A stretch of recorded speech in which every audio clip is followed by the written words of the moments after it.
시각은 7시 20분입니다. KBS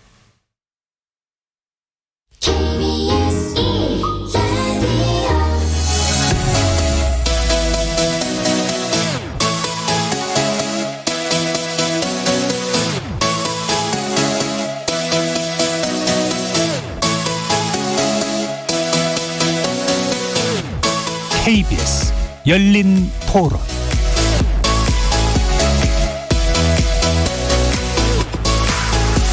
안녕하십니까. KBS 열린 토론 정준희입니다. 최근에 있었던 그 청년 간병 살인, 모든 면이 다 총체적으로 막혀버린, 그 개인이 할 수 있는 선을 넘어가는 거였기 때문에 사실 사회적으로도 더 관심을 갖게 된 거잖아요. 그냥 우리 사회가 안전망을 형성하지 못하고 보편적 복지다, 선별적 복지다, 뭐 이런 복지적 전략을 떠나서 제가 생계를 꾸려가야 하는 상황이라면, 그리고 제가 벌지 않으면 그 생계가 영속될 수 없다라고 생각을 하면 간병할 수가 없잖아요, 물리적으로. 그게 제일 두렵죠. 본인이 가장 힘들겠지만 주변에 있는 그 가족들도 환경적으로나 심리적으로 여러 가지 압박을 받을 수밖에 없는 환경일 것 같아요. 우리나라 문화가 병원에서도 간병을 가족들이 하는 경우가 많잖아요. 요즘은 좀 달라지고 있는 것 같은데, 환자를 위해서 가족이 희생되는 부분은 보다는 뭐 나라든 별도의 기관에서 해야 된다고 생각합니다. 간병을 국가가 나서서 하면 좋은 거죠. 우리나라의 선진국에 진입했다고 자부하고 있는데, 그런 문제는 복지 차원에서 다 발굴해서 해야 된다고 봐요. 저도 그렇게 간병을 몇 개월 해봤었는데, 그로 인해서 직업적으로 일할 시간이 좀 부족하고 좀 많이 편찮으시면은 아예 직업을 멈춰야 되기도 하니까요.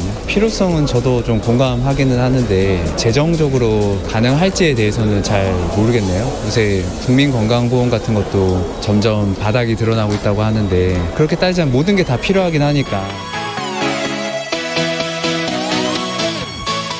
거리에서 만나본 시민들의 목소리 어떻게 들으셨습니까? 오늘 이야기 나눌 주제는 가족의 무거운 짐, 간병, 국가 책임은 없을까입니다. 기약도 없이 아버지를 돌보며 살기는 어렵고 경제적으로도 힘드니 돌아가시도록 두어야겠다는 생각을 했다. 뇌출혈로 쓰러진 아버지를 혼자서 간병하는 일에 지쳐 결국 아사에 이르게 한 22세 청년이 검사에게 토로한 내용입니다. 이 사건이 처음 알려졌을 땐 폐륜 범죄로 받아들여졌고 1, 2심 법원은 존속살해 혐의를 물어 징역 4년형을 선고했습니다. 그런데 이 사건을 심층 취재한 탐사보도로 인해 분위기가 좀 바뀌어서 법원을 향해 선처를 호소하는 탄원이 이어지고 있는데요.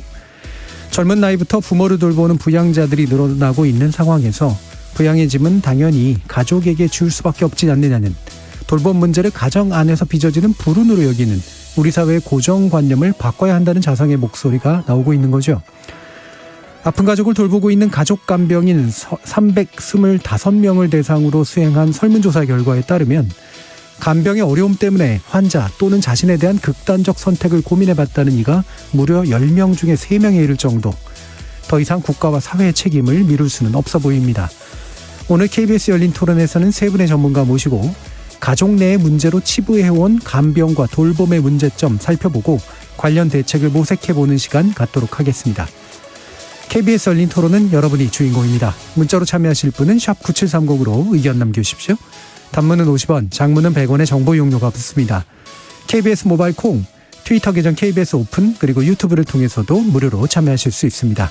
또 이제 콩에서도 보이는 라디오로 만나실 수 있습니다. 시민 논객 여러분의 뜨거운 참여 기다리겠습니다. KBS 열린 토론 지금부터 출발합니다. 살아있습니다. 토론이 살아있습니다. 살아있는 토론, KBS 열린 토론. 토론은 라디오가 진짜입니다. 진짜 토론, KBS 열린 토론.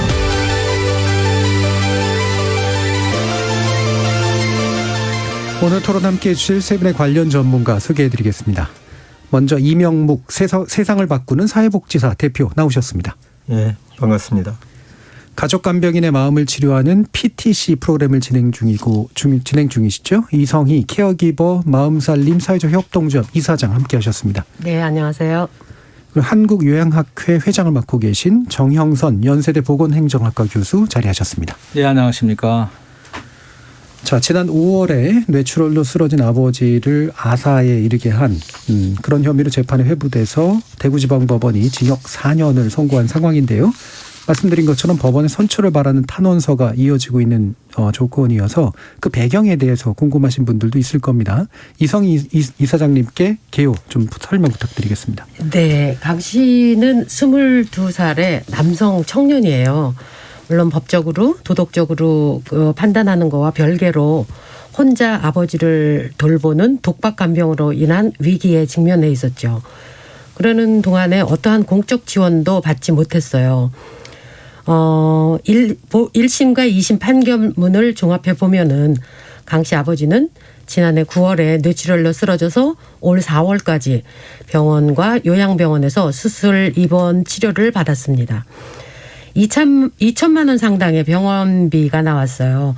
그런데 그 병원비를 댈 수가 없어서 강 씨의 삼촌이 잘못됐고 강 씨는 이제 더 이상 치료비를 부담하기가 어려워서 아버지를 퇴원시켰습니다.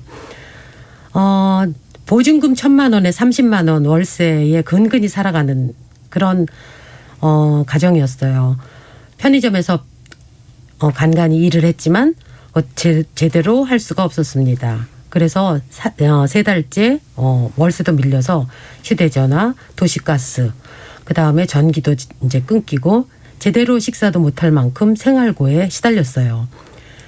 뇌출혈 아버지를 굶겨서 사망한 한 아들에게 탄원서가 쏟아진 이유이기도 했었죠. 예. 네.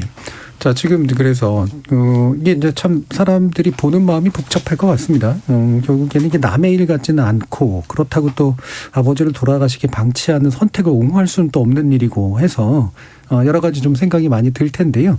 이 법원의 현재까지의 존속사례에 관련된 판결에 대해서 뭐 시시비비를 가릴 문제라기보다는 현재 같은 상황을 어떻게 보고 계시는지 좀 의견을 먼저 좀 여쭙고 구체적인 내용에 대해서 한번 들어가 보도록 하죠.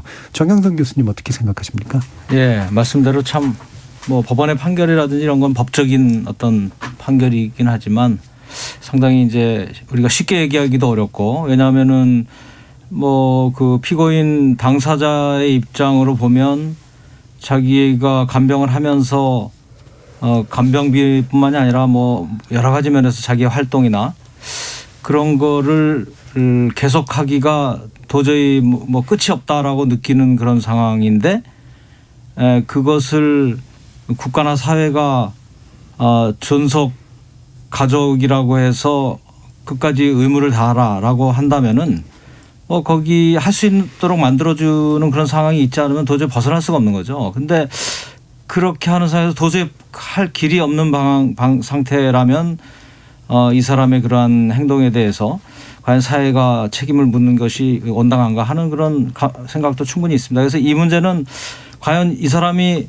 그 자기가 벗어날 수 있는 길들을 다 해보고 한 건지 아니면은 뭐 도저히 어쩔 수 없어서 그런 건지 하는 부분하고 뭐 그럼에도 불구하고 법적 판단의 어떤 존속 사례라고 하는 것이 있기 때문에 사회적으로는 법 판결은 어쩔 수 없지만 거기에 대해서 여러 가지 감경이라든지 여러 가지 법적 정도가 어느 정도 이제 경감의 정도가 있을지 하는 종합적인 판단이 필요한 것 같습니다. 예. 탄원을 요구할 수는 있고 다만 중요한 건 이 사건이 드러낸 우리 사회의 이제 어두운 진실에 그렇죠. 대해서 주목하는 거 이게 이제 필요할 것 같다라는 말씀이셨네요.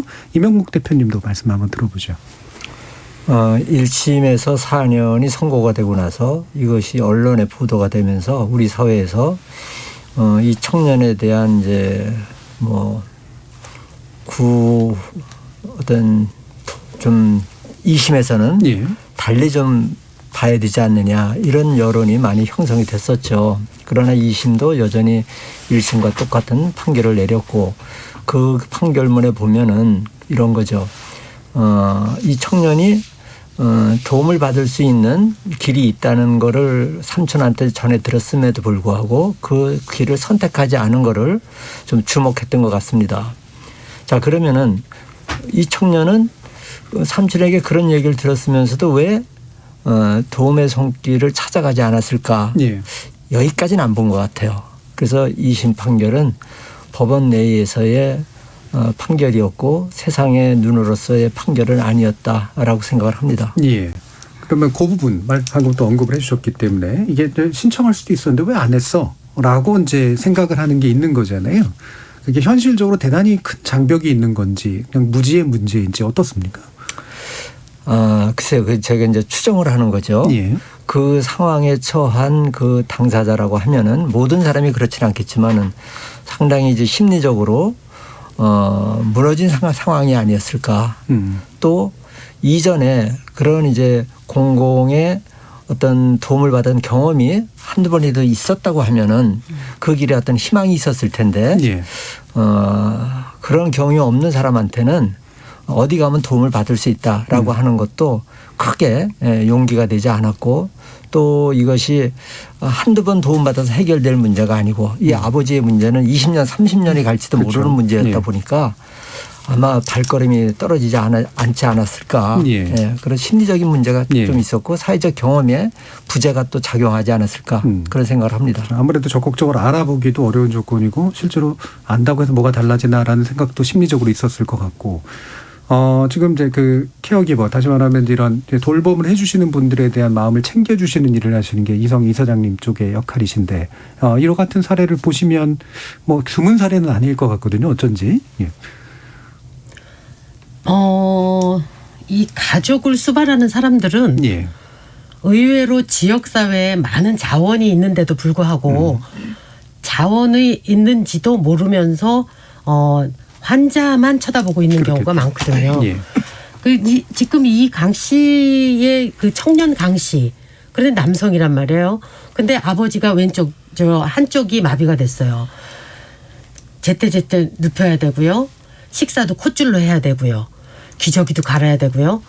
이것이 보통은 여성들은 어렸을 때부터 생리라는 거를 해봤기 때문에 어떻게 자기가 자기 처리를 좀 하는 거를 일찌감치 배운다고 했을 경우에 이 남자 청년인 경우에는 그런 경험을 해본 적이 없었기 때문에 더욱더 암담한 심정으로 아버지와 하루하루를 살았을 것 같다 이런 생각을 하고요. 예. 그다음에 경제적으로 너무 열악하다 보니까 이 사람이 자기를 돌보면서 자기 주위를 돌볼 수 있는 그런 여력이 없었다. 그래서 이런 뭐 법적으로 이게 그 살인의 경중과 인권에 대한 뭐 이런 문제를 따지기보다는 과연 우리가 이 청년으로 하여금 이렇게 무능하게 만들고 아무것도 할 수 없을 정도로 하는 거는 어쩌면 우리가 복지 사각지대에 있는 청년들한테 너무 소홀해서 이런 사람들로 하여금 이러한 결과가 나지 않았나 이런 우리 사회의 책임도 되게 큰 거라고 생각을 하거든요. 예. 네. 그럼 여기서 두 가지를 좀 짚어봐야 될 것 같은데 첫 번째는 실제로 신청할 수 있었던 여러 가지 이제 복지의 영역들이 있는데 실질적으로 이게 도달이 잘 안 되는 이유는 무엇일까 이거랑 그다음에 이제 그런 과정에서 생기는 이런 극단적인 어떤 심리적 상태나 정신적인 문제들이 이제 발생하게 되는 그런 경우들이 어느 정도까지나 심각할까 아마 이 두 가지를 좀 짚어봐야 될 것 같은데요. 일단 첫 번째 문제에 대해서 이게 이제 어떻습니까? 이게 복지에 그러니까 신청하면 어느 정도까지는 가능한데 신청하더라도 제한이 있을 수밖에 없을 수도 있고 신청의 장벽도 충분히 있을 수도 있고 어떻게 생각하세요, 정현석 교수님?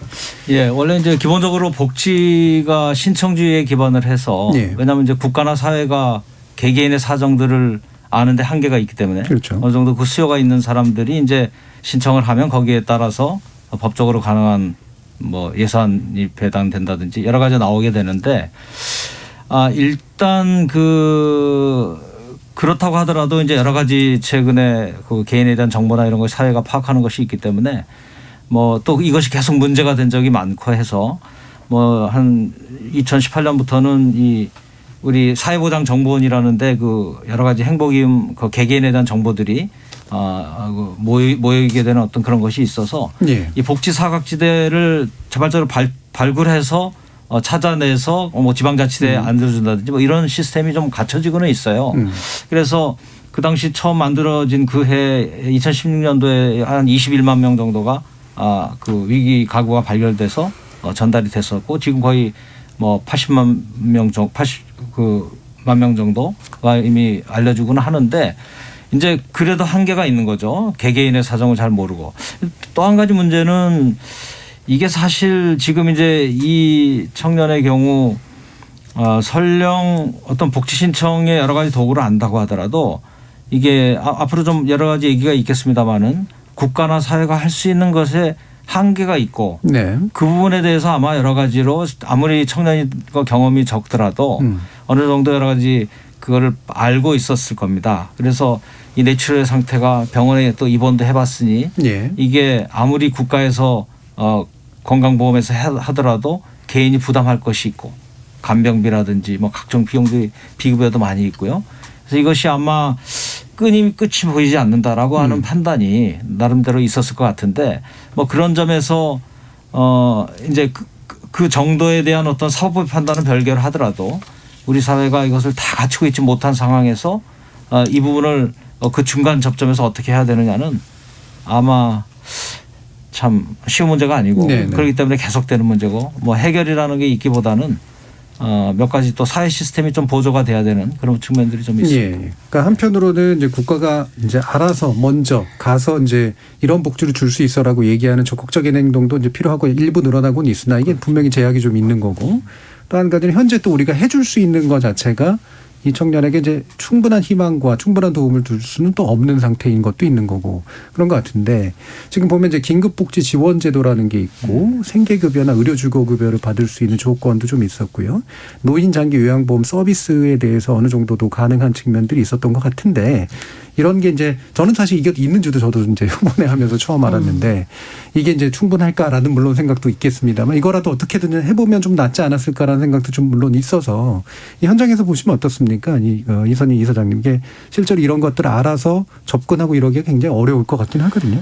보통 가장 어려운 일이 있을 때 어려운 일이 생겼을 때 어떻게 그거를 해결하냐 했을 예. 때 친척과 이웃 아니면 친구한테 도움을 요청한다가 되게 많았어요. 네네. 근데 이 친구 같은 경우는 물론 이제 삼촌이 계시기는 하지만 그리고 편안하게 나의 이런 상황을 다 얘기할 수 있는 친구와 협의해서 그랬었다는 거를 못 들었어요. 제가. 그래서 그런 사회적인 어떠한 소통의 문제가 있지 않았나 하는 생각도 좀 들었고요.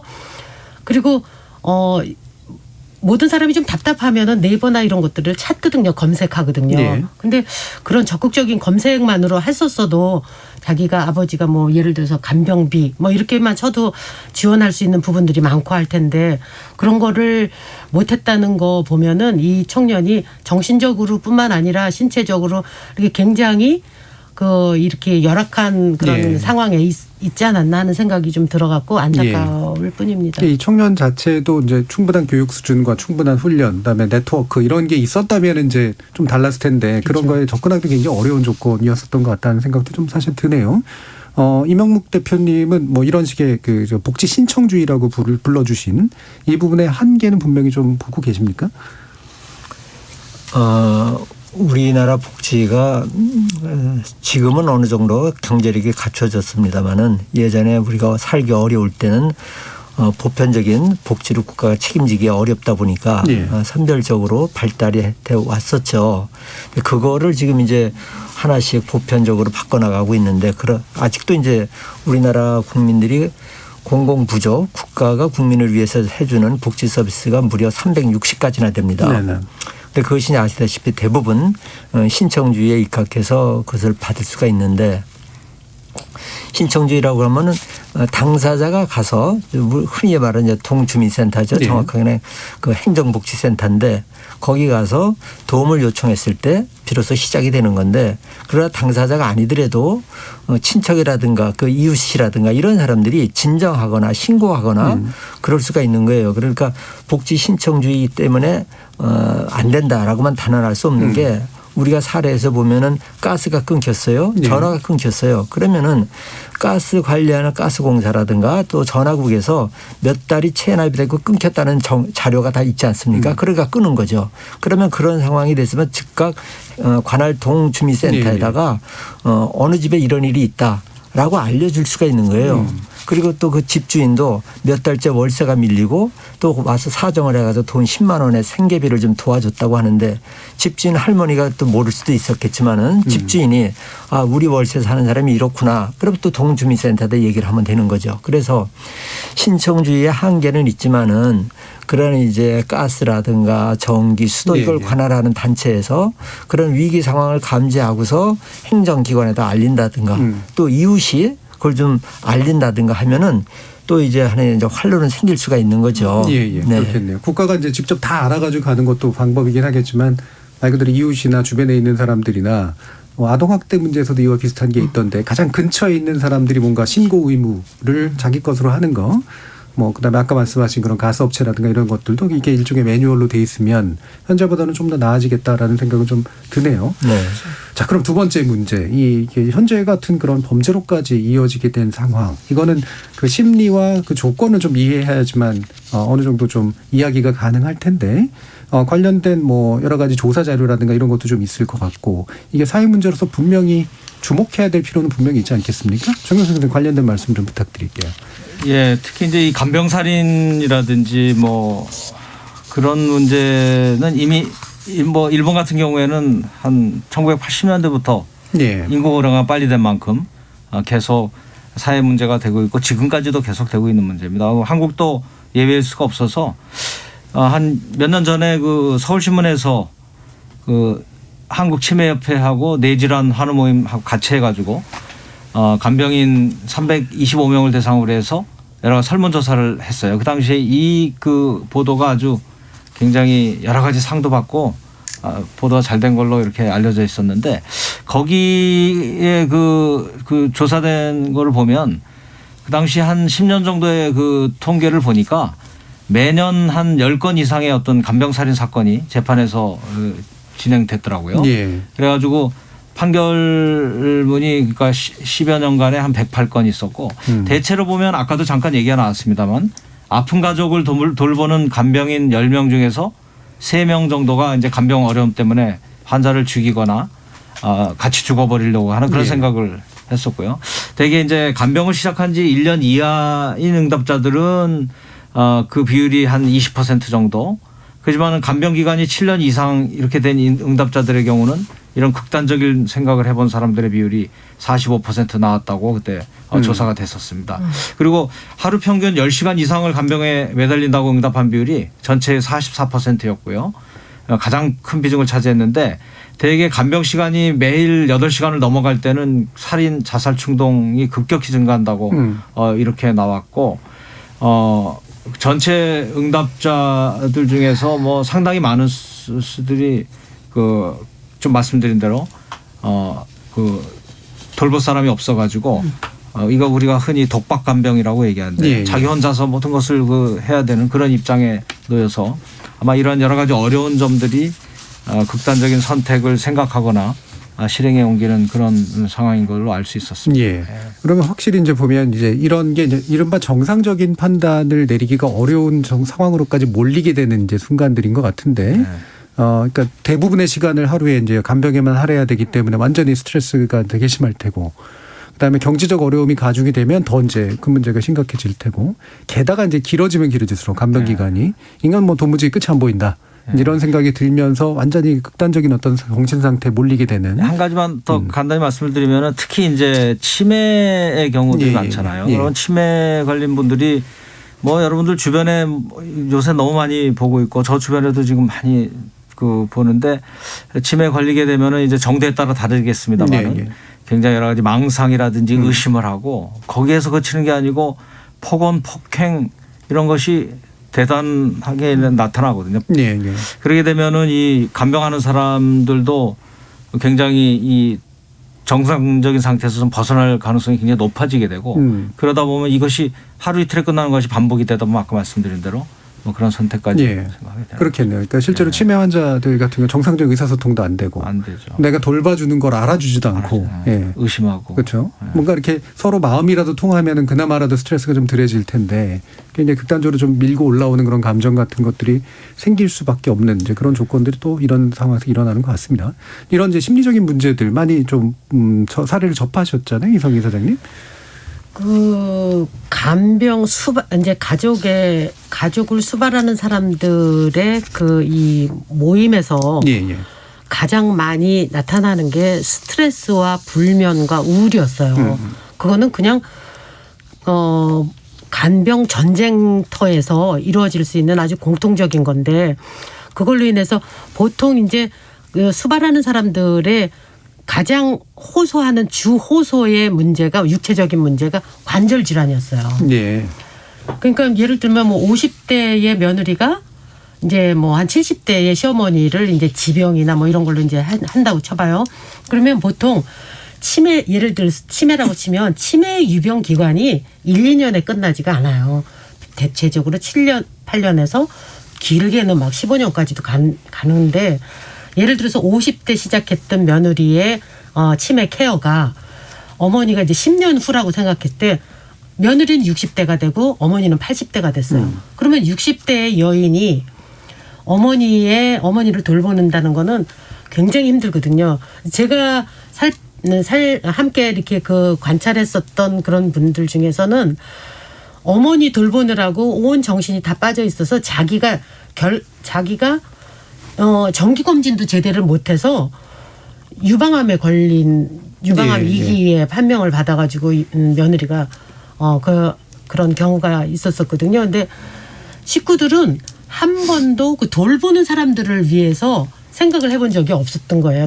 며느리로서 당연한 거고 그거를 또 수발하는 것이 이제 그 며느리로서 의무와 또 도리라고 생각했기 때문에 뭐 예를 들어서 뭔가 아프다 그러면 이 사람아 그 나이에 안 아픈 사람 있어 뭐 이러면서 일반화시키고 그래서 그분의 그 간병을 하시는 분들 그런 분들의 그 호소를 이렇게 귀담아 듣지 않는 가족으로 인해서 상처도 받고 육체적인 상처도 받고 정신적인 상처도 받아서 그분들이 되게 어려움을 많이 호소하는 경우들을 뭐 비일비재하게 많이 봅니다. 예. 네. 그 방금 말씀하신 부분이 이른바 이제 노노간병, 그러니까 노인이 노인을 보살피는 그쵸. 이제 문제고 이게 이제 사실 보살핌을 받는 분들도 이제 당연히 이제 노인이고 더 그러니까 병이 걸리셨으니까 힘들지만 그냥 보살펴 주는 분이 이제 신체적으로 상당히 사실 어려울 수밖에 없는 노년인데도 불구하고 그걸 다 감당해야 되기 때문에 생기는 문제.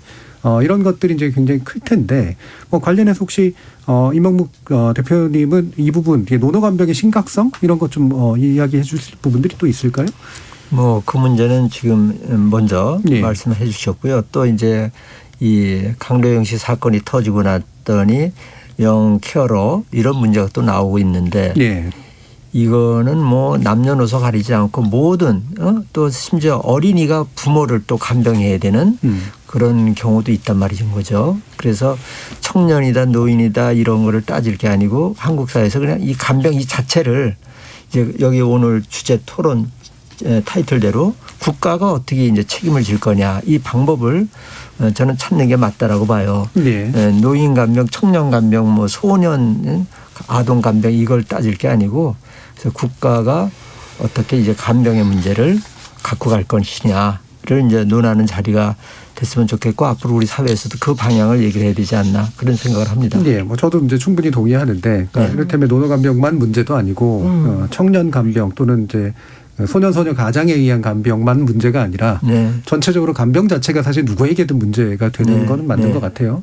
다만 이제 지금 이제 이 강씨 청년의 케이스처럼 경제적으로 이제 상당히 어려울 수밖에 없고 신체적으로도 굉장히 힘들 수밖에 없는 그게 두 가지 케이스가 노노간병과 이 영케어러에 의한 젊은이들에 의한 간병의 문제가 그 심각성을 가장 극단적으로 보여주는 아마 그런 사례일 것 같은데 관련해서 혹시 더 해주실 말씀 있을까요, 정현승 교수님? 예, 맞는 말씀이죠. 이렇게 간병의 상황이라든지 이런 것이 뭐 노인이라고 특별할 거나 뭐 이런 얘기보다는 이제 사실은 일반 나이나 젊은이들이 됐든 뭐 어떤 연령층이 됐든 질병이 발생해서 입원을 하게 되면 이제 간병도 필요로 하게 되죠.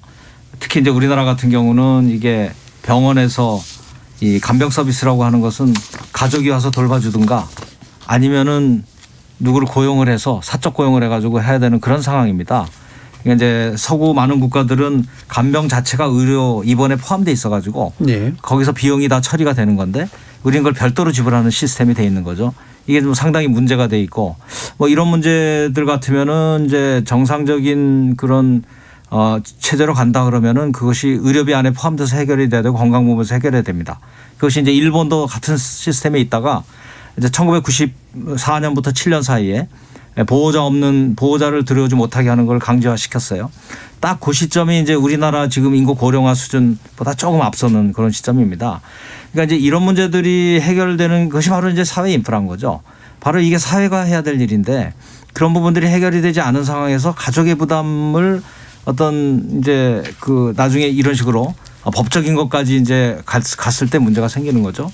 그러나 사회적으로 대응이 뭐 전혀 안 된 건 아니고 우리 사회도 지금 이런 병원에서의 간병비의 문제를 해결하려고 여러 가지 노력을 하고 있지만 그것을 위한 많은 조건이 필요해요. 간호사 문제 뭐 이런 게 있어가지고 그것이 잘 안 되고 있고 그나마 이제 노인 아까 말한 노노케어라든지 노인들을 대상으로 해서 이러한 문제들을 주로 다루기 위한 것이 한 10년 전에 2008년도부터 우리가 장기 요양보험제도라는 걸 마련해 가지고 이제 노인들에 대해서는 등급 판정을 해서 아주 그 심각성이 그 큰 분들부터 우선적으로 해서 시설에 입소하거나 아니면 가족에 있더라도 요양보호사를 파견해서 그 간병에 해당하는 그런 것들을 돌봐주는 뭐 이런 시스템이 좀 마련이 돼 있습니다. 그러나 말씀드린 대로 노인을 중심으로 한 제도이기 때문에 이렇게 뭐 이 대상자들도 뇌출혈로 쓰러지고 하면은 뭐 포함될 수가 있을 수는 있는데 연령이 65세가 안 되면은 일단 대상이 안 되기도 하고 여러 가지 그 아직은 많은 공백이 있는 것이 우리나라가 아직 그만큼 이제 할 일이 많은 거죠.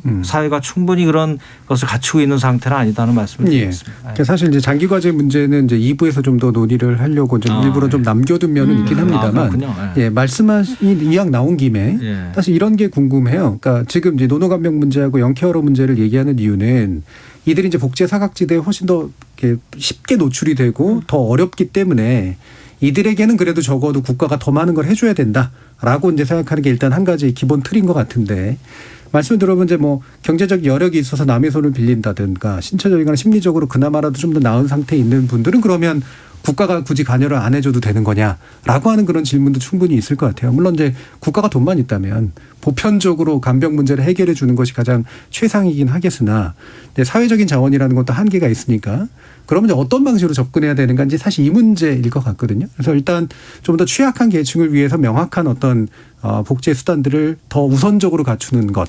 플러스 국가가 그 책임의 범위를 점점점 보편적으로 넓혀나가는 것. 이렇게 이제 아마 결합될 수 있을 것 같은데 이 부분에 대한 생각을 기본적으로 어떠신지 한번 좀 여쭙고 싶어요. 일단 이명묵 대표님. 지금 저희가 직전에 교수님이 말씀하신 그 이제 통합 간호간병 시스템인 거죠. 이건 이제 우리나라의 박근혜 정권 때 정부 때 시작을 했습니다. 문재인 정부 들어와서도 이걸 확대 발전시키겠다고 했는데 여러 가지 이유로 조금 이제 속도가 안 나고 있는 거죠. 그래서 이것은 사회보장 차원에서 취약계층부터 먼저 어떻게 해준다기보다도 우리나라가 이제 경제 선진국 G7이다 G10이다 했는데 너무 늦은 거예요. 지금이라도 이거 아까 말씀하신 대로 건강보험에서 이거 끌어안고 가면은 최소한 이 간병비 문제 때문에 가족이 고통당하는 문제는 노인이 됐든 청년이 됐든 어떤 가족도 거기서부터 이제 좀 벗어날 수가 있는 거죠. 좀 전에 이제 사회자께서 재원 문제를 말씀하셨는데 지금 우리 경제력이라든가 국민건강보험 상태를 보면은 그 정도는 할 수 있다라고 보는 거예요. 그래서 결정을 하면 되는 겁니다. 정치권이 됐든 어디서. 간병 문제는 국가 책임지겠습니다. 우리 치매 국가 책임자라는 말도 있잖아요. 그렇게 해서 풀어야지 이것을 땜빵하듯이 풀다가는 뭐 몇십 년 가도 이 문제가 계속 악순환이 되는 거죠. 기본적으로 보편적 복제 관점으로 접근하는 게 좋고 우리 사회가 그걸 감당할 만한 충분한 이제 자원을 갖추고 있다. 이렇게 있습니다. 보시는 거네요. 이사장님 어떠신가요? 저는 이 강 청년의 이 이야기를 이렇게 좀 쭉 살펴보면서 어떤 안타까움이 있었냐면요. 사실 그 아버지를 이제 그 경제적인 여건이 안 돼서 이제 퇴원할 때 병원에서라도 아버지를 어떻게 케어하는지 교육을 좀 시키고 했었으면 얼마나 좋았을까. 병원의 코디네이터나 아니면 병원의 사회복지사들이 뭐 치매일 경우, 뇌졸중일 경우는 어떤 식으로 이제 케어를 한다. 식사 콧줄은 어떻게 하고 소독은 어떻게 한다. 뭐 기저귀는 어떻게 간다. 뭐 소변줄은 어떻게 한다. 욕창이 생기지 않도록 어떻게 한다 하는 거를 이 대처법이라든지 식사라든지 이렇게 각 병명에 따른 교육을 병에 대한 정확한 지식과 교육을 좀 시켰더라면 너무 막연해서 이 청년으로 하여금 그냥 풀썩 주저앉는 일은 없지 않았을까. 그런 되게 안타까움이 있거든요. 그래서 앞으로도 이제 그 퇴원하시는 분이라든지 이런 것도 충분히 좀 그 교육을 좀 시켜서 집에서도 어느 정도 케어가 될 수 있도록 그렇게 하는 게 좀 좋지 않을까 하는 안타까움이 있었습니다. 예. 그러니까 되도록이면 이제 국가가 적극적으로 좀 되도록 넓은 범위로 복지를 해줄 수 있도록 노력해야 된다 쪽에 일단 있으신 것 같고요. 정영선 교수님은 어떻게? 예. 지금 이제 약간 보충이 필요한데요. 제가 이제 아무래도 건강보험이라든지 장기요양보험제도 쪽이 주로 평생을 해오는 그런 입장에서 이제 우리가 좀 전에 통합간병 말씀하시고 이제 이걸 간호간병제도라고 하는데 쉽게 말하면 보호자 없는 병동입니다. 일단 입원을 하면은 보호자가 따라가지 않도록 만들어야 되거든요. 아까 일본 말씀을 잠깐 드렸듯이 항상 일본이 이제 인구 고령화가 20-30년 먼저 가니까 우리가 참고가 되는데 말씀대로 일단 병원에서 입원을 하면 보호자가 들어오지 못하게 하는 이 시스템을 갖춰야 됩니다. 그래서 이제 이거를 하려고 한 게 박근혜 정부 때 아까 말씀드린 이제 통합간병이라든지 간호간병 이걸 시작했고요. 현 문재인 정부에서도 열심히 노력을 했는데 원래 처음에 설정했던 목표를 아예 이제 포기를 한 상태로 지금 돼 있습니다. 그 이유는 일단 간호사가 충분히 공급되지 못하는 거예요. 그래서 이제 우리나라가 그 간호사 숫자가 인구 1000명당 한 6명, 7명 되는데 임상 간호사가 서구 국가들에 비해서 이게 한 3분의 2 수준밖에 안 되고 일본이 1990년대 중반부터 할 수 있었던 거는 그 당시에 간호사가 급격히 늘어나서 그 OECD 평균 수준까지 갔기 때문에 그것이 가능했어요. 우리나라 하려고 해도 간호사가 부족하게 못 하는데 최근에 이제 간호 인력들이 굉장히 이제 많이 배출은 됩니다. 다만 현장에서 좀 이탈하는 거는 있지만 말씀하신 대로 충분한 재원을 투입해서라도 이 부분은 좀 강제화하는 절차를 뭐 현 정부가 어느 정도 뭐 하려고 하다가 못했더라도 차기 정부가 됐든 정말 이것은 전 국민이 원하고 필요로 하는 거기 때문에 돈을 넘어서서 일단 제도화하면 가능한 그런 이제 경제 여건도 됐고 이제 간호사도 꽤 많이 배출되니까 여건만 확실히 해준다면 간호사들도 직장에서 이탈하지 않고 임상에 임하고 이런 시스템이 같이 이제 해야 되는 거죠. 그러고 나서 또 그 외에도 간호 이후에 생기는 여러 가지 문제들 아까 말씀드린 장기요양과 같이 시설에서의 여러 가지 그런 문제들은 또 같이 해결해 나가는 뭐 그런 것들이 있지 않는 한 지금 이렇게 개개인이 이 문제를 해결하기에는 너무나 그 개개인의 고통이 크고 끝이 없기 때문에 뭐 이것이 양쪽이 동시되지 않는 한 끊임없이 이런 문제들이 발생할 수밖에 없습니다. 그러니까 그동안은 이제 정부가 의지는 없진 않았는데 간호 인력 등등 인력 수급 문제부터 해서 그들에 대한 처우 문제 이런 것까지 포함해서 아직은 좀 부족한 면이 있었습니다. 그거 외에도 여러 가지 이유는 있습니다만 그게 가장 큰 이유였죠. 예, 알겠습니다. 그 부분 아마 2부에서 구체적으로 좀 짚으면서 제도적으로 보완해야 될 부분과 실제로 이제 시간을 두고 또 이렇게 뭔가 시차가 좀 생기니까요. 인력 수급 문제라든가 이런 것들은 처우 문제도 분명히 좀 있을 것 같아서 좀 더 구체적으로 짚어보도록 하죠. 그러면 중간에 지금까지 들어온 청취자 문자 좀 들어보고요. 2부로 이어지도록 하겠습니다. 정희진 문자 캐스터. 네, 지금까지 청취자 여러분이 보내주신 문자들 소개합니다. 마일드님, 결국은 건강보험을 통해 국가의 도움을 받아야 한다고 생각되지만 그 반면 국가재정 걱정도 되는 상황, 참 쉽지 않은 문제군요. K75466540님, 전 4년을 대소변을 받아가면서 간병을 했었습니다. 내 식구 살려야 한다는 마음 때문에요. 아무리 암담했어도 8일 만에 아버지를 사망케 한 건 용서할 수 없는 범죄입니다. K79861881님, 사회복지사입니다. 정부 지원 사업으로 지원받는 것, 여러 자격 조건 때문에 쉽지 않은 게 현실입니다. 그럴 경우엔 지역에 있는 복지관에 문의하시면 도움받을 수 있습니다 해주셨고요. 7497님, 신청할 수 있는 곳에 가면 대다수가 받아주는 쪽보다 안 되는 법조항부터 따집니다. 가망 없는 환자를 장기간 간병해보지 않은 분들은 모르실 겁니다. 얼마나 사람을 고단하게 하고 절망스럽게 하는지. 법조항만으로 심판해서는 안 되는 이유입니다. 9803님, 며느리 효도대항이라는 말이 있습니다. 간병도 가정 내에서는 여성의 일이라 여기는 잘못된 사회풍토를 비꼬는 말이죠. 간병살인 가해자 대부분이 남성이라는 점도 짚어볼 필요가 있어 보입니다.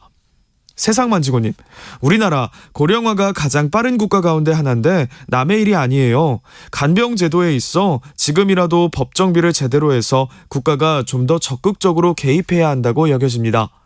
K76941685님, 혼자 사는 사람들은 몸이 아플 때 더 암담합니다. 복지 시스템의 사각지대에 위치해 있죠. 자녀가 있으니 그나마 이렇게라도 문제가 부각되는 겁니다 라고 보내주셨네요. 네, KBS 열린 토론, 이 시간은 영상으로도 생중계하고 있습니다. 유튜브에 들어가셔서 KBS 일라디오 또는 KBS 열린 토론을 검색하시면 지금 바로 토론하는 모습 보실 수 있습니다. 방송을 듣고 계신 여러분이 시민 노객입니다. 계속해서 청취자 여러분들의 날카로운 시선과 의견 보내주세요. 지금까지 문자캐스터 정희진이었습니다. 토론이 세상을 바꿀 수는 없습니다. 하지만 토론 없이 바꿀 수 있는 세상은 어디에도 없습니다.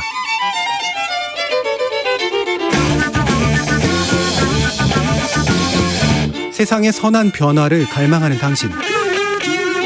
정답이 아니라 질문의 힘을 믿는 당신.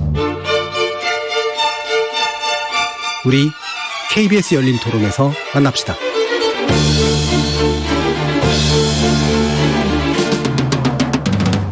KBS 열린 토론, 가족의 무거운 짐, 간병, 국가 책임은 없을까라는 주제로 이성희 케어기버 마음살림 사회적 협동조합 이사장, 한국요양학회장이신 정형선 연세대 보건행정학과 교수, 그리고 이명묵 세상을 바꾸는 사회복지사 대표, 이렇게 세 분의 전문가와 함께하고 있습니다.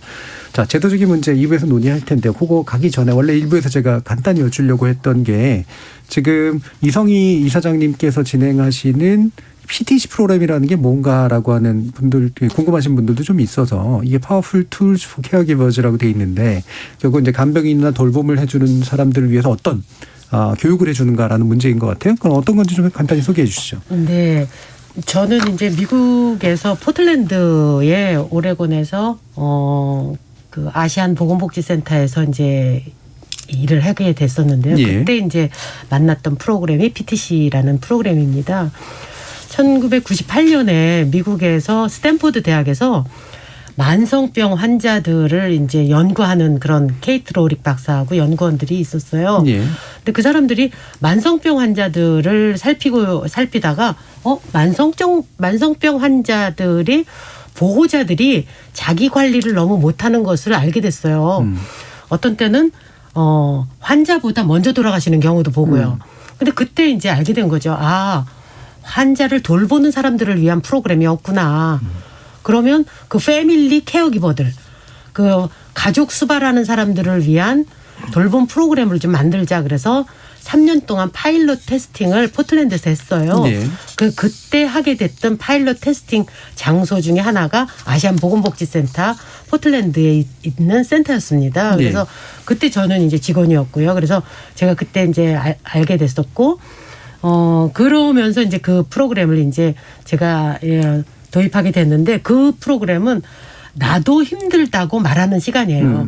그러면 서포트 프로그램이 아니라 교육 프로그램이에요. 네. 6주 동안 하는 교육 프로그램인데 1시간 반에서 2시간 동안 아픈 사람을 돌보는 사람들, 또는 내가 아픈데 나를 좀 돌봤으면 좋겠다는 사람들, 뭐 이런 사람들이 모여서 이제 그 클래스들을 이제 하는 거죠. 이제 네. 그래서 나는 누군지, 또 아니면 나는 간병하면서 어떤 스트레스가 있는지, 그 스트레스의 원인은 뭔지, 이런 것들을 좀 알아보고, 나는 왜 간병 중에 왜 화가 나고 왜 이런 감정이 나는지, 이런 감정에 관한 것도 이제 좀 하게 되고, 그 다음에 그 간병하면서 맞닥뜨리는 많은 사람들, 뭐 의사 선생님이라든지 요양보호사라든지 뭐 이런 분들하고 껄끄러운 대화를 어떻게 원활하게 하는지, 뭐 아니면 또 내가 올라오는 그 감정, 죄책감, 또 뭐 우울, 이런 화 이런 것들을 그러면 어떻게 건설적으로 다스려야 되는지,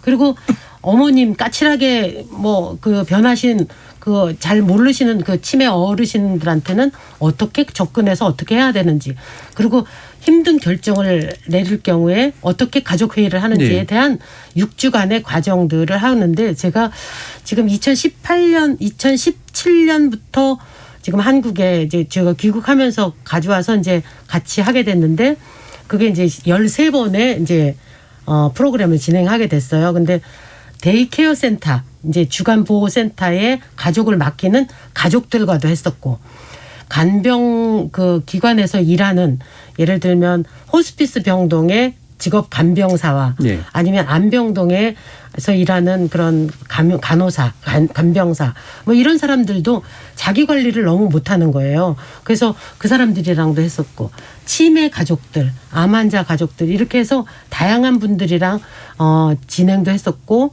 또 2019년에는 남성 간병, 남성 돌보미들과도 함께 진행을 한 경험이 있습니다. 그러니까 주로는 이제 핵심 대상은 이제 가족이라든가 이렇게 비전문적 간병 상태에 놓여져 있는 분들이 이제 자신의 마음을 드러내고 다스리면서 또 이제 실제로 문제를 해결해 나가도록 전반적으로 도움을 주는 아마 그런 프로그램도 이해가 됩니다. 아마 이런 것들이 굉장히 중요할 텐데요. 그 부분 뭐 뒤에서 이제 커뮤니티 케어 관련된 문제 얘기하면서 좀 더 한번 얘기해 보도록 하고, 일단 전문적인 영역이 잘 갖춰져 있는가에 대한 얘기를 먼저 좀 시작해야 될 것 같아요. 결국은 요양보호시설이나 요양보호사 등의 문제인데, 이게 이제 뭐 되게 객관적인 어떤 자원의 문제도 있지만, 아까 이제 보시면 이제 그 강씨 청년에 관련했을 때 아까 아쉬움도 표현해 주셨는데, 이분들이 단지 그냥 케어만 해주는 게 아니라 만약에 나가면 이거 어떻게 하려고 그러냐, 뭐 누구를 연결시켜 줄게 라든가 이런 도움을 한번 받아봐 라든가 이렇게 뭔가 좀 더 적극적으로 하는 일까지 됐었으면 좋을 텐데, 이제 그런 게 이제 분명히 부재한 측면도 좀 있었던 것 같고요. 그래서 이렇게 내용적인 면과 실제로 이제 물질적인 어떤 근거, 이런 것들에 관련된 논의들이 좀 필요할 것 같습니다. 관련해서 이명묵 대표님 말씀 먼저 한번 들어볼까요? 우리나라 요양보호시설 관련돼서 어떤 분들이 좀 짚어주실 게 있는지. 지금 이제 요양보호사 문제가 있고, 또 직전에 잠깐 언급하신 병원에서 일하는 의료 사회복지사들, 그런 게 있어요. 요양보호사는 정 교수님도 뭐 한 말씀 하실 게 많을 것 같은데, 저는 이제 두 가지만 얘기를 하겠습니다. 우리나라의 간병 인력의 이제 가장 이제 대표적인 것이 요양보호사들인데, 이 문제가 뭐냐면은 그들의 노동권, 인격권, 이것이 부재하다 보니까 근무 기간도 짧게 되고 또 근무하면서 어떤 그 근무 만족도도 떨어지게 되는 거죠. 노동권이라고 하는 거는 자기가 일한 거에 대한 정당한 어떤 급여의 대우를 받아야 되고, 또 노동자로서 휴가 문제, 연차 문제라든가 이런 것들이 좀 자율적이어야 되는데, 아직 그것이 상당히 낮은 단계인 거예요. 또 하나는 인격권이라고 하면은 요양보호사로서 교육받고 훈련받고 이제 나갈 때는 요양 전문가로서 그렇게 교육받았고 그렇게 일할 이제 의욕을 갖고 일을 시작했는데, 이제 각 가정에서 보면은 요양보호사에 대한 인식이 아직 잘 안 잡히다 보니까 그 요양에 대한 어떤 돌봄 케어만 요구하고 그걸 일을 해야 되는데, 그 이외에 어떤 집안일까지 요구한다든가 이런 것들이 있다 보니까 내가 이런 거 하려고 요양보호사를 했나? 또 이제 어떤 인격적인 명예, 이런 문제도 걸리는 거죠. 저는 이제 오늘 이 기회에 그분들의 노동권과 인격권에 우리가 관심을 가질 때다. 이 정도만 말씀드리고, 병원에서 일하고 있는 의료 사회복지사 문제는 아까 말씀하신 것처럼 그런 일들을 할 수도 있어요. 그런데 이제 문제는 의료 사회복지사가 우리나라 병원에 많지 않다는 얘기입니다. 의료법에 보더라도 몇 병상 이상에는 의료사회복지사를 배치한다, 이게 없어요. 의료법 시행령 그 시행규칙 60조에 보면은 그냥 이러이러한 일을 하는 사회복지사를 둔다라고만 돼 있지 그 기준선이 없는 거예요. 그리고 또 그들이 모든 병원에 배치될 수 있는 어떤 강제 조항이 있어야 되는 거고, 또 그 자격증만 있는 사회복지사가 아니고 전문적으로 훈련받은 의료사회복지사가 예. 배치돼서 자기 일을 제대로 환자를 위해서 일할 수 있는 그런 환경이 또 만들어질 필요가 있습니다. 예. 네. 두 가지 문제를 짚어주셨는데 일단 요양보호사 같은 경우에는 험한 일을 하는 거에 비해서 보상이나 처우가 지나치게 떨어지기 때문에 생기는 문제. 그다음에 사회복지사 같은 경우에는 이제 전문적으로 의료기관에 이제 반드시 배치돼서 전문적인 역량을 발휘해야 되는 분들이 있는데 이분들을 병원에 제대로 배치하게 만드는 강제 규정이라든가 이런 것들이 없기 때문에 생기는 문제. 이 두 가지를 좀 짚어주셨네요. 네. 자, 정영선 교수님 어떤 부분 말씀 주실까요? 예, 이제 의료 쪽에 말씀하신 대로 지금 이제 그 인구 고령화가 계속되면서 이제 노인들이 많아지고 노인들이 되게 필요로 하는 게 의료와 요양 복지가 이게 한 몸에 다 필요로 하는 그런 상태가 되잖아요.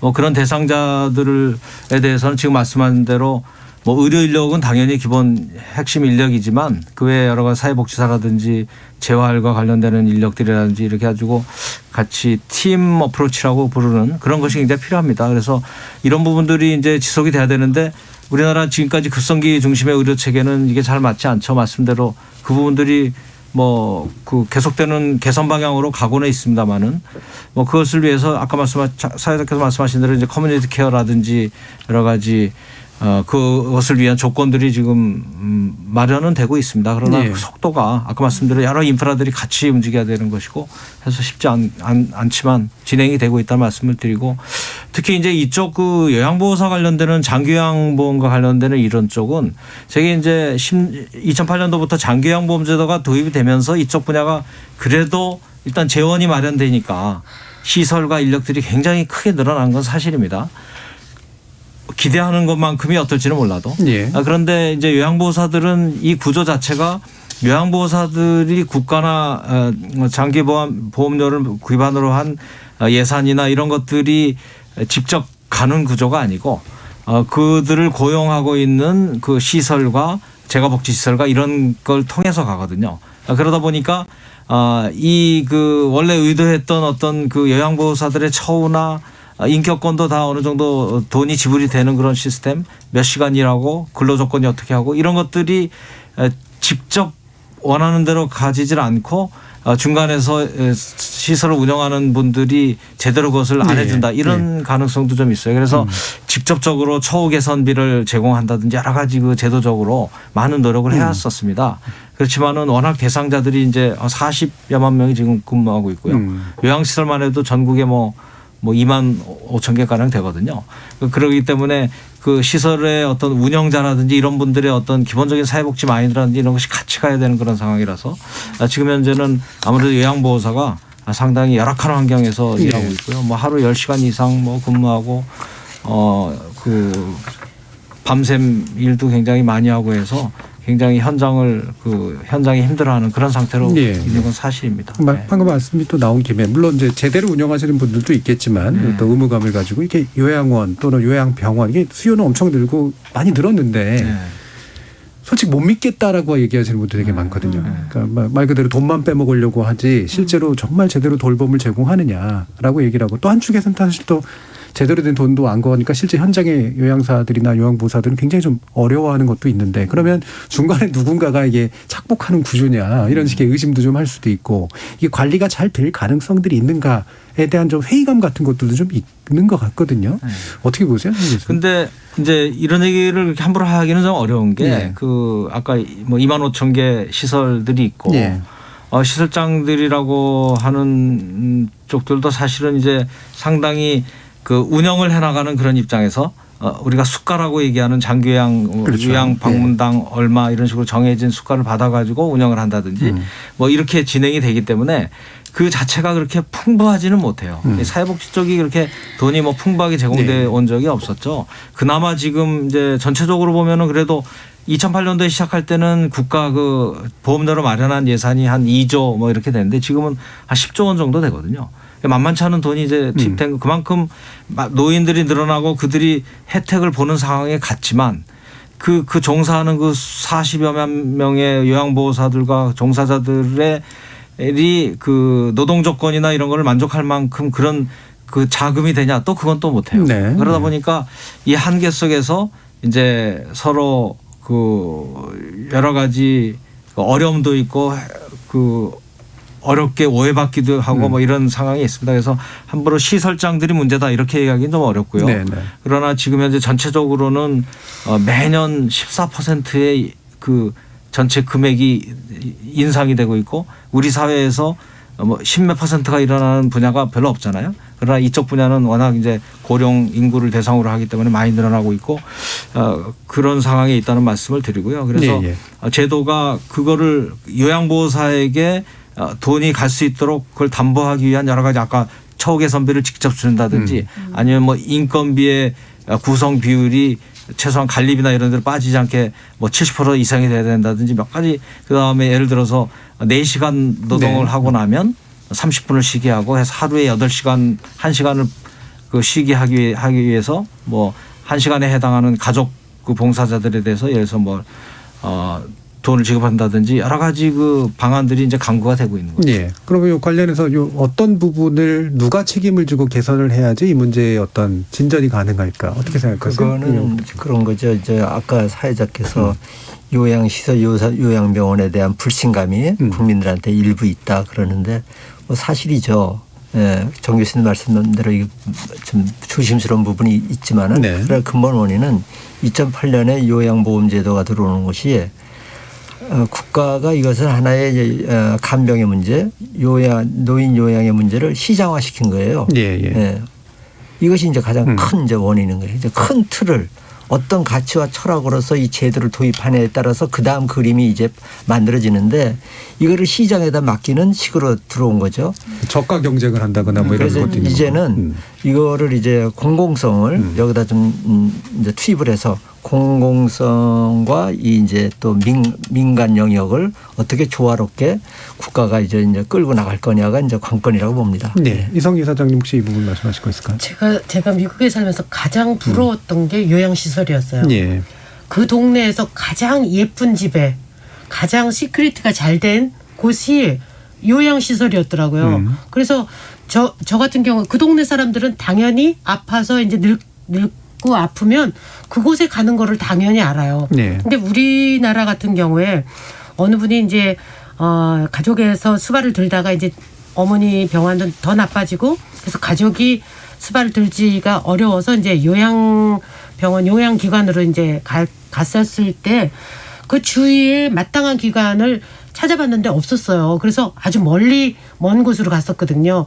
그 먼 곳으로 가면 사실은 눈에 보여야지 자꾸 이제 효도 노릇도 하는데 멀어지니까 마음도 멀어지더라 이러면서 그런 안타까움이 있어서 저는 어쨌든 제가 이제 시립이라든지 뭐 이런 데 쭉쭉 몇 군데를 가봤는데 그곳에는 또 오려고 하는 사람들이 경쟁이 또 되게 높더라고요. 그러면 각 동마다 하나씩 있든지 그 한 구마다 정말 괜찮은 데가 있든지 해가지고 우리도 늙으면 뭐 님비처럼 우리가 절대 그런 곳은 뭐 우리 동네에서는 세울 수 없어. 이런 정말로 이 몰지각한 그런 생각 말고 우리 동네에 가장 멋진 곳에 그런 곳을 해서 나도 이제 늙어서 죽으면 이제 아프면 그쪽으로 간다는 거가 자연스럽게 될 수 있으면 얼마나 좋겠나 하는 생각이 들어요. 결국 이제 중요한 거는 그러면 이제 이게 이제 시장의 방식으로 뭔가 해결해 오려고 했던 거를 이제 공공의 방식으로 해결하는 쪽으로 이제 트는 건데 공공이 이제 국가가 다 감당하는 측면보다는 이를테면 지역사회라든가 시민사회라든가 이렇게 범위가 이른바 제3 영역의 범위가 좀 늘어나는 것도 되게 중요한 부분으로 지목되고 있어서 이 부분 정경수 교수님 좀 말씀 주시죠.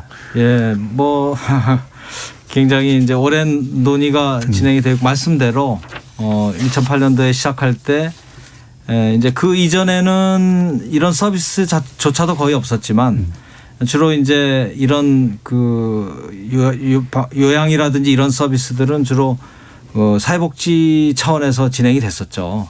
그래서 아주 어려운 사람들을 대상으로 해서 시설에 입소하면은 뭐 완전히 그 정부 예산으로 이렇게 하는 거죠.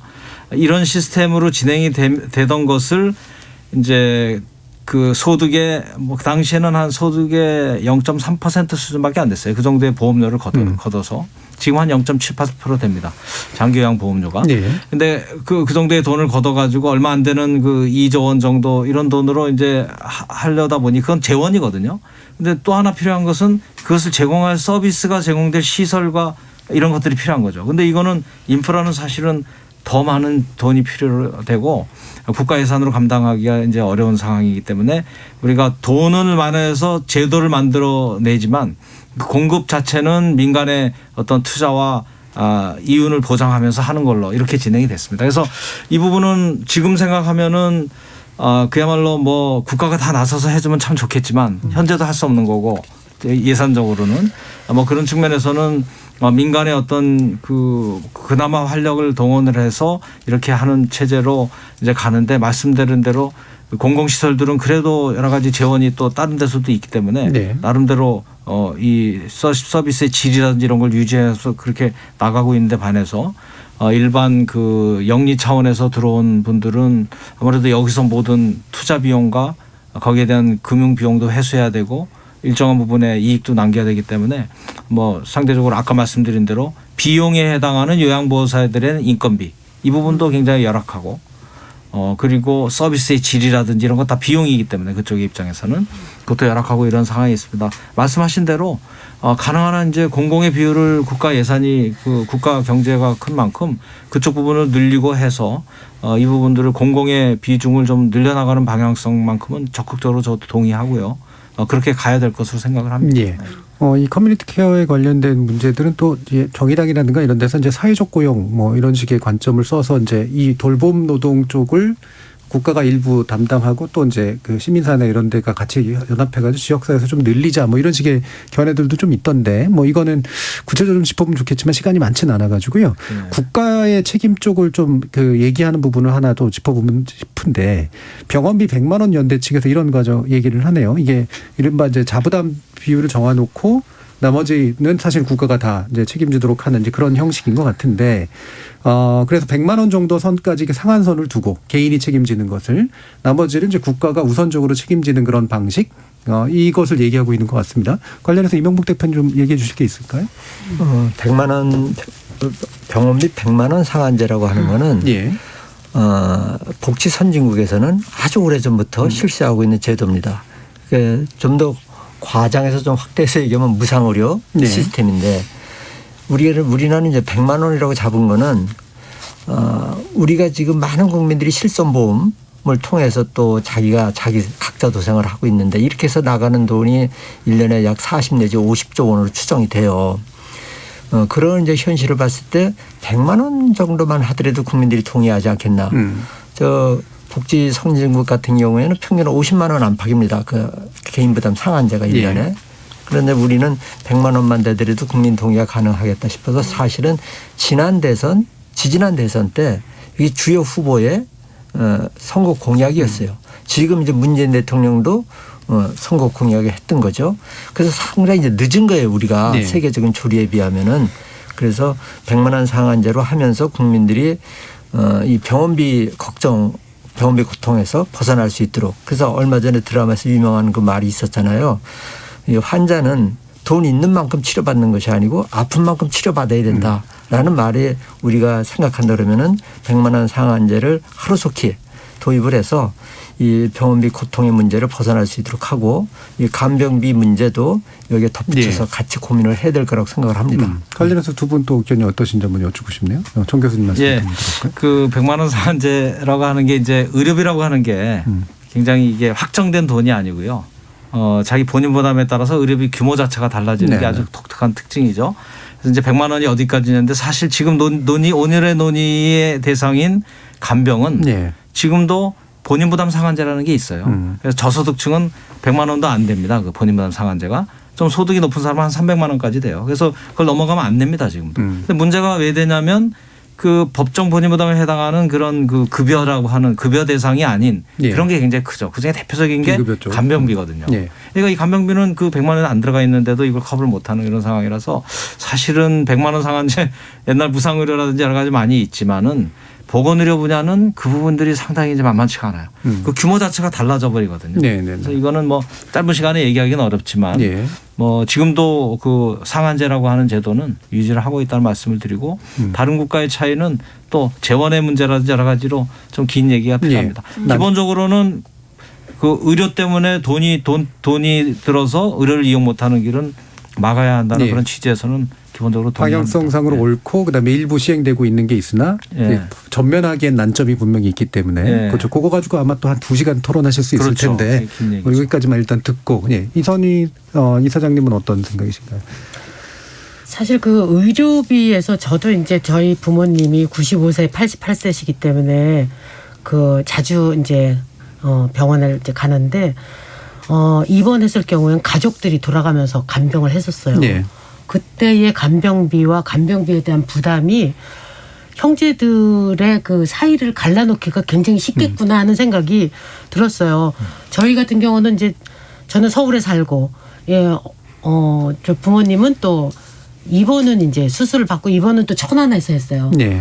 그래서 제가 몸으로 뛸 수 있는 게 한계가 있고 돈으로 뛸 수 있는 게 한계가 있어서 의료비와 지원, 의료비 중에서도 간병비나 이런 인건비에 관한 의료 인건비에 관한 그런 부담이 엄청 실제로 느껴지셨다. 굉장히 많이 몸으로 저희는 아주 체득을 했었거든요. 예, 알겠습니다. 자, 그럼 이제 마무리 발언 시간인데 한 1분 정도로 해서 미처 못다 하신 말씀이라든가 재언해주고 싶으신 부분들 위주로 좀 말씀을 들어보도록 하죠.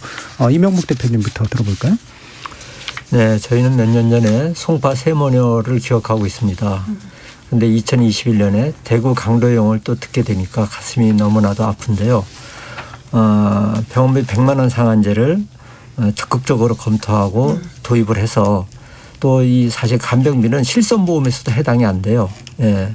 때문에 그거를 포함해서 우리가 갖고 가는 방향 물론 여러 가지 난제는 있습니다만은 더 이상 이것을 미룰 상황은 아니다. 예. 결단을 내려서 우리가 국민적 합의를 도출할 때가 됐다라고 생각을 합니다. 예.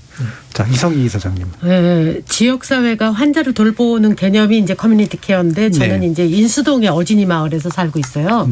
거기에 서울 봄 연합의원에서 저희 동네하고 왕진제도 MOU를 맺었어요. 그래서 저희 동네가 유난히 고령의 어르신과 혼자 사시는 어르신 그리고 노노 커플들이 많은 지역이었기 때문에 마을에서 돌보는 그런 이 좋은 케이스도 있다는 것을 알려드리고 싶어요. 예, 네. 마을에서 돌보는. 네, 예. 마을에서 마을 어르신을.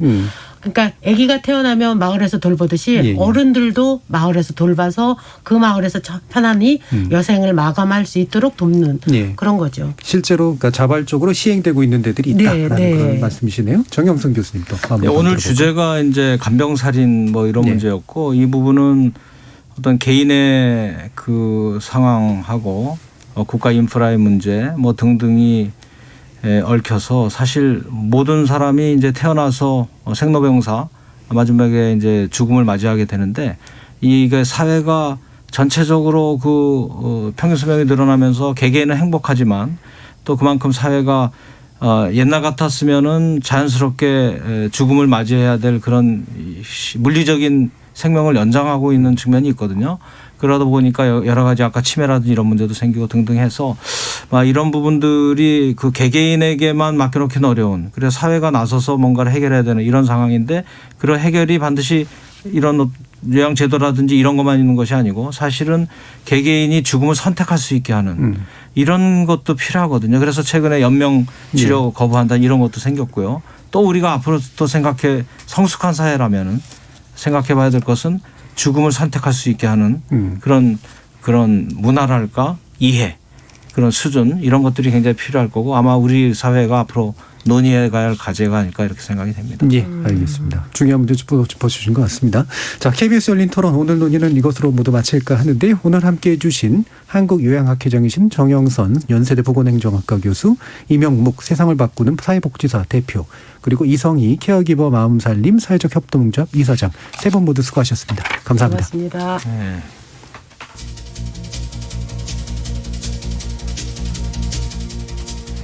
인간에게 주어진 고통 가운데 가장 끔찍한 것은 그 고통의 끝을 도무지 알 수 없을 때 발생합니다. 살게 하느니 살아있느니 차라리 죽는 게 낫다고 생각하게 되는 거겠죠. 흔히 도덕과 인륜이 약화된 현대사의 문제를 말하지만 과거라고 정말 인간이 더 고매했을까요? 혹은 고매한 인간이 정말 대다수를 차지하고 있었을까요? 친인척들이 대부분 비슷한 직업을 갖고 인근에 모여 살면서 사람의 목숨은 하늘에 달린 거라고 믿었던 과거에도 긴 병에 효자 없다는 말이 그냥 나온 게 아닐 겁니다. 현대사회가 폐륜과 생명경시풍조에 물들었다고 질타하기 전에 사회적 책임의 한계를 넓혀서 함께 생명을 돌볼 수 있는 방법을 찾고 실천하는 게 현대적 도덕과 인륜이 아니겠습니까? 참여해주신 시민논객 여러분 감사합니다. 지금까지 KBS 열린 토론 정준이었습니다.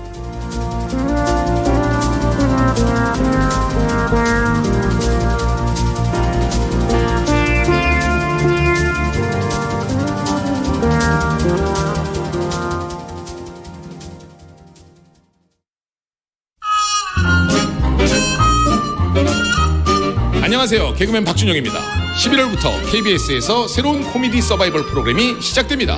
바로 개그로 승부하는 자들, 계승자. 그런데 김대희 씨, 계승자와 라디오랑 공통점이 그렇게 많다면서요?